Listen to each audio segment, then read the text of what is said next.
Lascio adesso la parola al professor Mondesan che illustrerà sia la questione Emilia Romagna che probabilmente la questione Veneto, essendo un collega anche del comitato tecnico-scientifico del parco.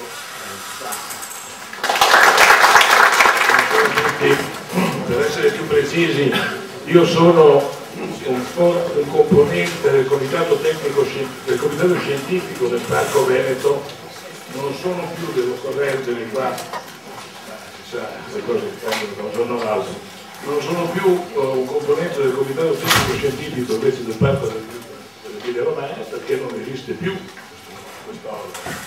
Vedremo cosa sta succedendo. Ringrazio l'architetto del sito che ho avuto l'onore di conoscere proprio attraverso il Parco Veneto, che stimo molto. Parlare del parco, dei parchi, del Delta in generale, in questo momento è veramente una cosa che fa stringere il cuore, è una cosa che io ho vissuto a partire dagli anni 60, ricordo i convegni che prima citava De Filippo, quello di Conaco del 68, quello di Pomposa del 70, quello di Rovigo del 72.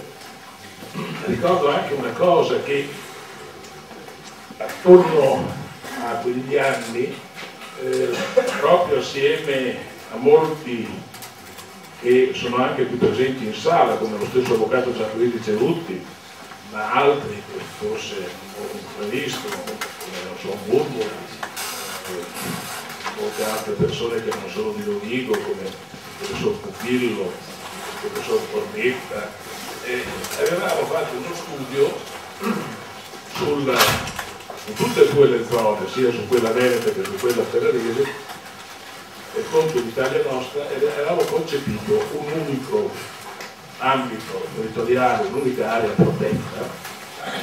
Il lavoro è stato poi pubblicato molto più tardi, nell'81, ed è uno dei quaderni rossi d'Italia nostra, il quaderno numero 14. Ma veniva intanto ad insediarsi, ed è stata per me una battaglia anche quella, la centrale di Polesine Camerini. Perché? Perché c'è sempre il solito discorso, un luogo dove fa la centrale avrà sicuramente un forte impatto sulla popolazione. Evidentemente farlo in un luogo dove di popolazione ce n'è poca. Poco importa chi progetta, se quello è un luogo bellissimo, è un luogo dove la natura è qualcosa di formidabile, è un territorio unico. L'importante è riuscire a realizzarla, soprattutto facendo brillare agli abitanti, i pochi abitanti, la prospettiva dello sviluppo industriale ed economico, che le attività tradizionali, la stessa agricoltura che si era appena, diciamo, rilanciata attraverso le grandi bonifiche che avevano interessato il territorio del Giù, uno sviluppo economico che queste attività, dicevo, non avrebbe potuto offrire. Ma era già nel convegno di Rovigo del 72 che io avevo visto emergere due modi di concepire il parco, e se vogliamo poi ritroviamo ancora oggi, a parte gli oppositori, stiamo parlando di quelle che erano le argomentazioni degli oppositori, i due modi sono questi. Poi ritornerà sicuramente su questo argomento l'amico Cerutti. La natura più o meno è presente dappertutto, ma il parco dovrà essere istituito solo laddove la natura è ancora verde, è ancora un fatto centrale, e quindi il parco è da concepirsi come un santuario. Sono quelli tradizionali, i parchi americani, quindi fatti nell'Ottocento, ma che anche in Italia ancora oggi esistono. Sono quei parchi in cui o sei dentro o sei fuori, o sei dentro o sei fuori. L'altro modo di concepire il parco è questo: la natura più o meno è ancora presente dappertutto, e quindi il parco deve abbracciare anche le aree dove la natura non è più un fatto centrale, deve abbracciare quelle in cui è un fatto centrale anche le altre, sperando di istituire, naturalmente questo si può fare solo istituendo diversi gradi di vincolistica, ma anche sperando di realizzare in questo modo un riscatto, un miglioramento ambientale, non solo, ma addirittura proprio della centralità della natura anche in aree dove non è più così. Questo è un altro modo di concepire il parco, attorno al quale a questo punto deve esserci anche un'area di rispetto, il preparco. Vorrei andare allora alle immagini che vi ho portato. Dicevo, questa differenza poi si riflette, se vogliamo, anche un po' nei due diversi parchi regionali che ci sono oggi, perché il Parco Veneto, anche se dal punto di vista della sua architettura, della sua struttura, è molto somigliante all'altro, quello sud del Po, il Parco Veneto è un po', diciamo, concepito come proprio, non dico un santuario, ma qualche cosa di simile, perché o sei dentro o sei fuori, cioè c'è una sola zona, un solo livello di tutela. Al di fuori di quel livello di tutela si può fare praticamente quasi tutto, tutto nel senso che sei smontato dal meccanismo del parco. Ci sono poi altri dispositivi che dicono cosa si può fare e cosa non si può fare. Io ho un mio cavallo di battaglia, ma però naturalmente non è che pretendo di mostrare dello tutto. Passiamo subito avanti, andiamo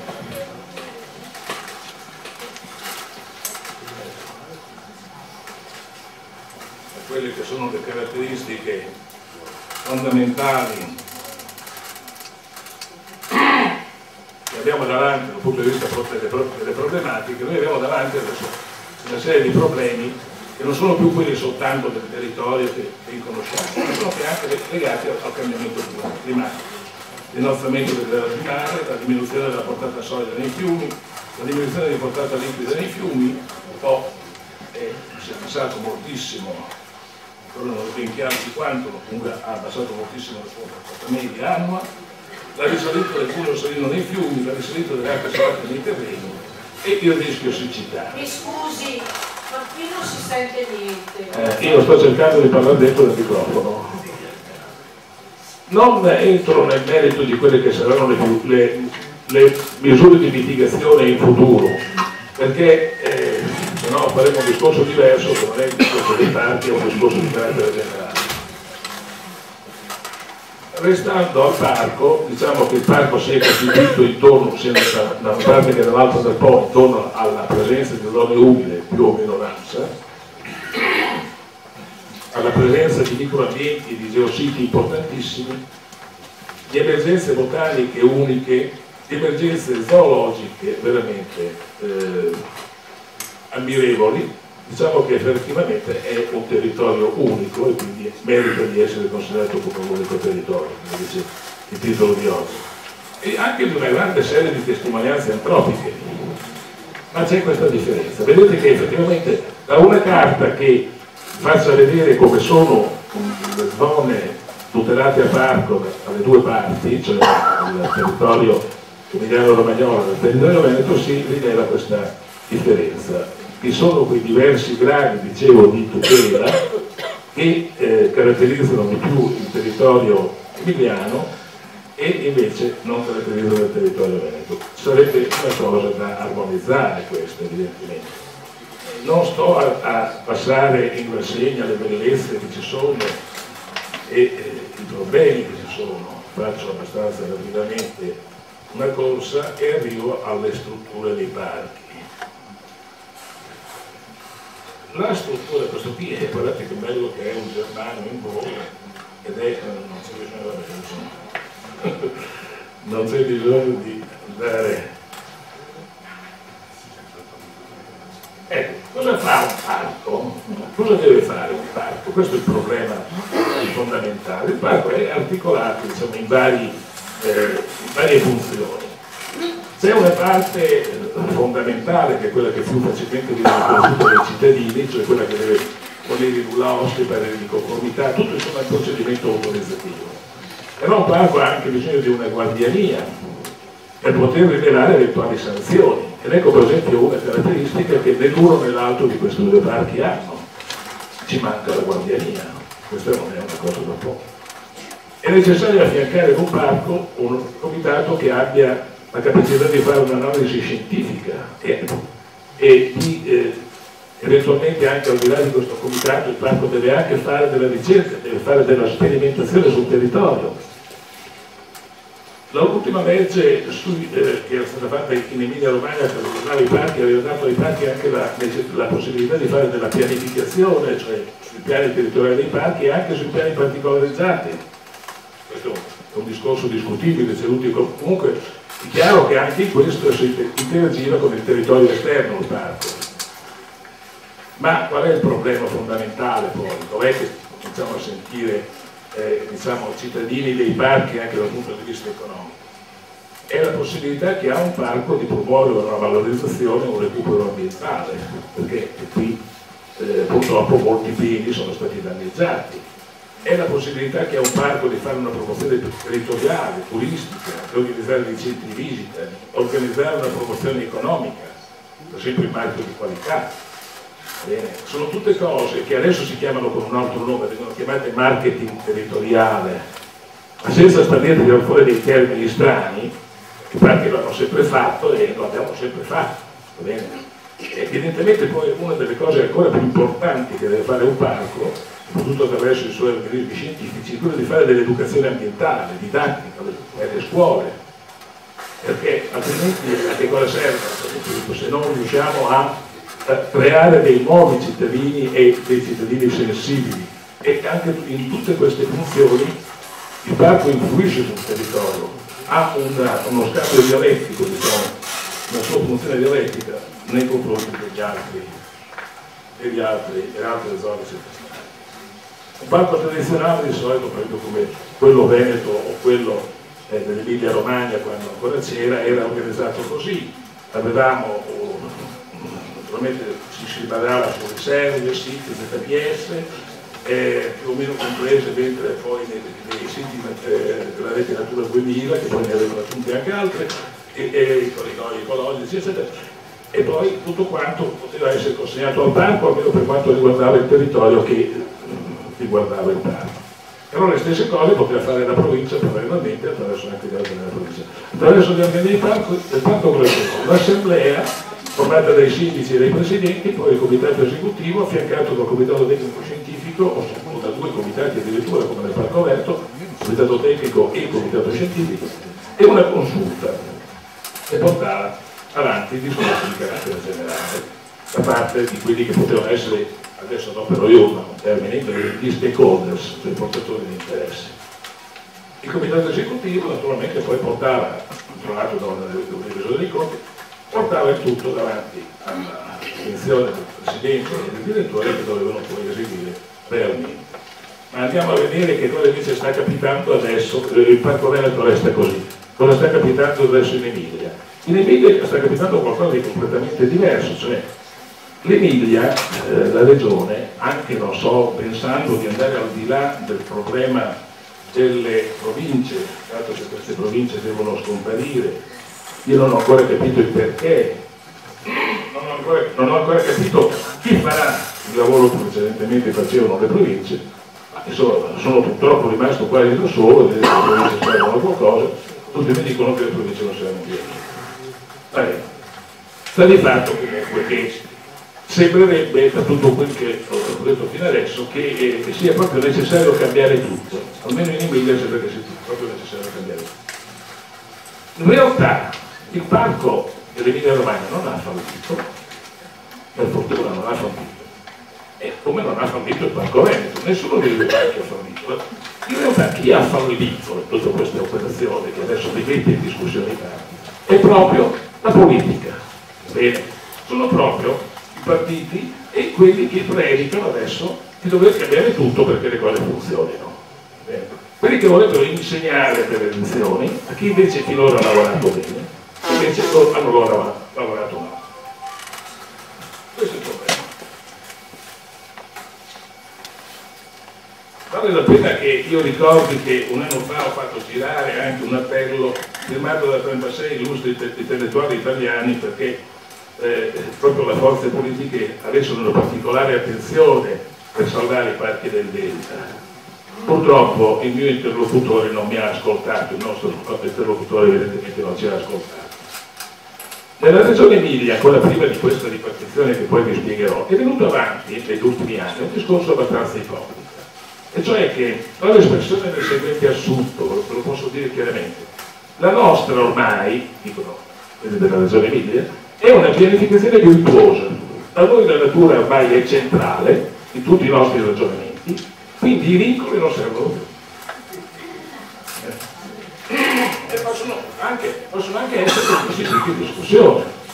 Bene. Pertanto la destinazione del suolo deve essere il risultato di un processo dialettico e quindi di una contrattazione.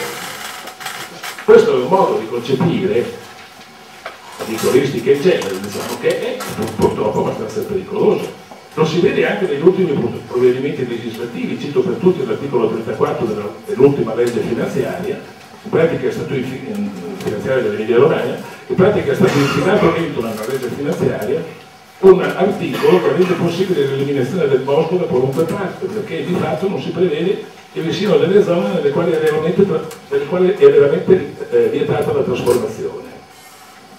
È un articolo che tra l'altro rimanda e quindi riconferma una pianificazione urbanistica che ormai è vecchia di decenni, valorando un concetto del territorio che ormai è superato anche dagli stessi documenti che la Regione aveva appena emanato, tipo il piano territoriale regionale. Ma così viene sdoganato un concetto che oggi è molto importante, pare, nella politica di questi giorni, che appare sostanzialmente teso a togliere le tutele esistenti per mettere a disposizione del territorio, aree boscate comprese in questo caso, al libero mercato, soprattutto purtroppo al mercato edilizio. Cosa vuole che c'è la crisi economica? Oggi il futuro del parco dell'Emilia Romagna si gioca su questo discorso, guardando al di là delle province, la regione che si è accorta bene di non poter gestire tutto il territorio, ha diviso il proprio territorio in 5 grandi macro aree per quanto riguarda tutte le problematiche di tutela naturalistica e della rete Natura 2000 e della biodiversità. Le macro aree inizialmente erano 4, poi sono diventate 5, la quinta, guarda caso, è la provincia di Bologna, che è rispuntata fuori dopo un po' di discussione, poi spostata a sinistra, è diventato rimorese, ma è proprio lei, è proprio la provincia di Bologna. Perché le province dovranno scomparire, questo è il dito anche della nostra regione. Però la provincia di Bologna no, si chiamerà macro area, ma se no deve scomparire. Qual è il mio timore però, al di là di tutte queste cose che sono un pochino a livello di ossa? Il mio timore è che puntare tutto, la nuova struttura dei parchi, sulle macro aree, potrà avere come riflesso negativo il fatto che le regioni sono troppo lontane per capire veramente i problemi del territorio. Io spero che non sia così, che vada tutto per il meglio, ma ho paura che in un parco del Delta nuovo emiliano, che arrivi non più dalle palude di Campotto al mare come adesso, ma addirittura dal fiume Secchia al mare, tutto si diluisca, e si diluisca quindi anche il potere, il peso che potrà avere questa struttura.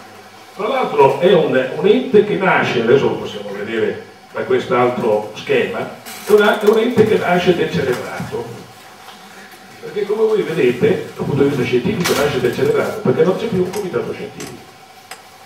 Tanto sono talmente bravi, hanno tutti quanto capito che la natura è centrale, quindi chiunque arrivi sicuramente non avrà bisogno neppure di un consigliere scientifico, no.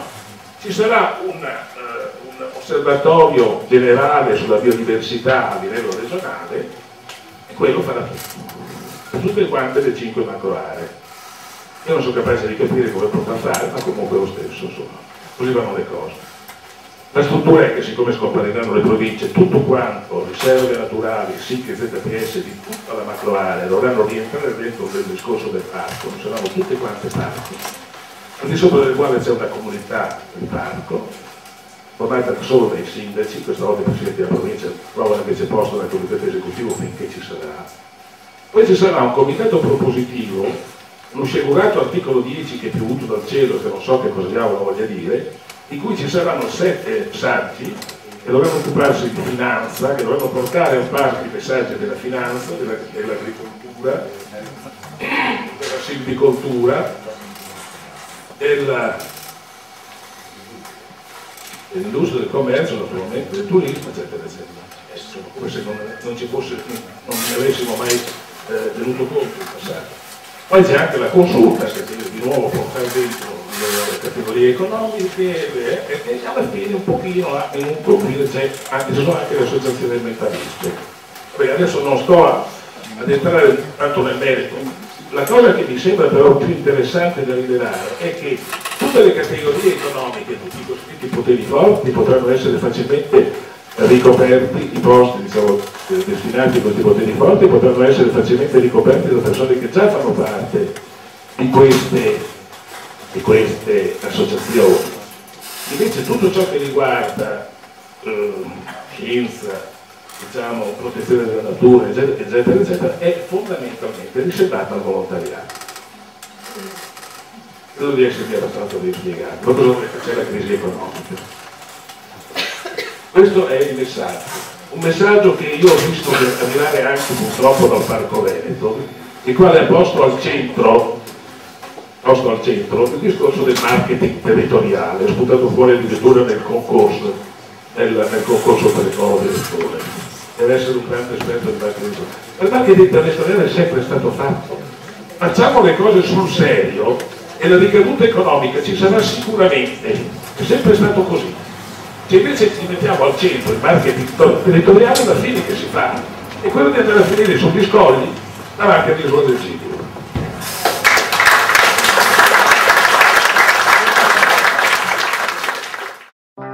An early photograph of a young brave with a confident grin. Who is celebrating his first defeat by clutching at hair cut from his skull, a pigtail.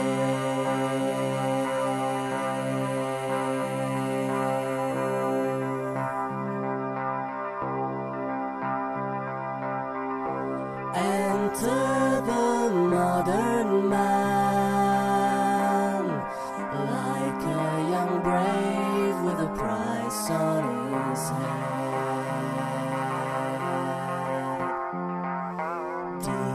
Delilah says, Samson, stick these up yours, the symbol is